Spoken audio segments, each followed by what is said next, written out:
Bismillah, walhamdulillah, wassalatu wassalam ala rasulillah, wa man wala, wa ba'd. Rabbi shrah li sadri, wa yassir li amri, wa hlul uqdatan min lisani yafqahu qawli. Chers frères, chères sœurs, ravi de vous retrouver pour aborder avec vous un sujet qui est celui de la tolérance. Donc ce terme-là, la tolérance, c'est un terme dont on entend beaucoup parler dans les médias. Et j'aimerais dire qu'en fait, en islam, nous n'avons pas cette notion de tolérance. Nous avons plus que cela. Car la tolérance signifie le fait d'accepter une chose qui me déplaît, dont j'ai peur, etc. Et on me demande de le tolérer, de l'accepter. L'islam nous demande plus que ça. L'islam nous demande l'entreconnaissance, les ta'arafu, d'aller au-delà de ceux qui sont différents de moi, d'apprendre à les connaître en leur faisant du bien, al-ma'ruf. Mais nous avons également la notion du respect, de l'équité et de la bienfaisance. Allah subhanahu wa ta'ala dit par exemple dans le sens des versets, Allah ne vous défend pas, Allah ne vous défend pas envers un peuple qui ne vous a pas expulsé de vos maisons et qui ne vous a pas combattu pour votre religion, d'être équitable et bienfaisant. Car Allah aime les gens équitables.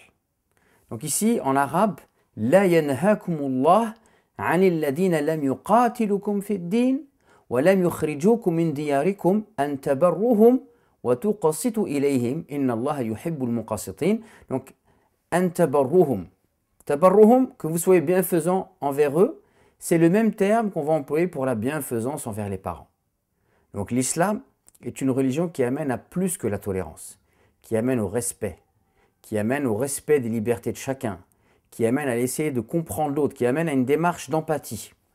Et on peut témoigner de cela à travers la vie de celui qui a incarné le Coran, celui qui a incarné l'islam de la manière la plus parfaite qui soit, le prophète de l'islam, notre prophète bien-aimé, Muhammad, sallallahu alayhi wa sallam, que la prière et la paix soient sur lui. En effet, lorsque le prophète, alayhi wa sallam, sera expulsé de la Mecque et qu'il ira donc à Médine, lorsqu'il arrivera à Médine, il sera en position de force. Pourquoi?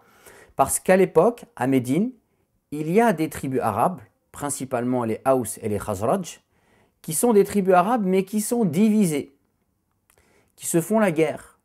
Et par conséquent, la minorité juive, bénéficie de cette division parmi les Arabes pour finalement imposer un petit peu sa loi. Et donc lorsque le prophète arrive à Médine, il a réconcilié les Haus et les Khazraj. Donc il arrive en position de force dans la ville de Médine. Comment va-t-il se comporter avec les Juifs?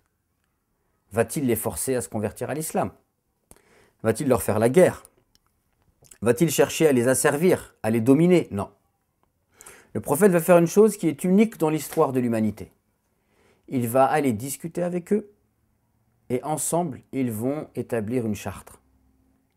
Dans cette charte, il sera dit par exemple, les Juifs et les musulmans forment une seule et même communauté, umma. Ce terme est fort en arabe, umma, communauté. Les Juifs et les musulmans forment une seule et même communauté, une seule et même umma, aux Juifs leur religion et aux musulmans leur religion. Voilà l'islam, chers frères, chères sœurs. Ce n'est pas de la tolérance ici, c'est bien plus que ça. C'est un partenariat. C'est la liberté, le respect de la liberté de chacun. C'est l'entreconnaissance. C'est essayer d'établir un système gagnant-gagnant. Ce n'est pas une vision où on considère l'étranger comme une personne à abattre ou à dominer. Au contraire, on le considère comme un partenaire. On considère que l'homme, il est capable de vivre. Il est capable de vivre même avec ceux qui sont différents de lui. À partir du moment où il est éduqué, il est instruit. Et donc le prophète, cherchera à promouvoir cette vision du monde qui dépasse le cadre de la tolérance à travers cette constitution de Médine. Et je vous invite justement donc à vous intéresser à cette constitution afin de voir comment l'islam, à travers le prophète, percevait celui qui était différent et quel projet le prophète avait avec ceux qui étaient différents de nous. Barakallahu fikum.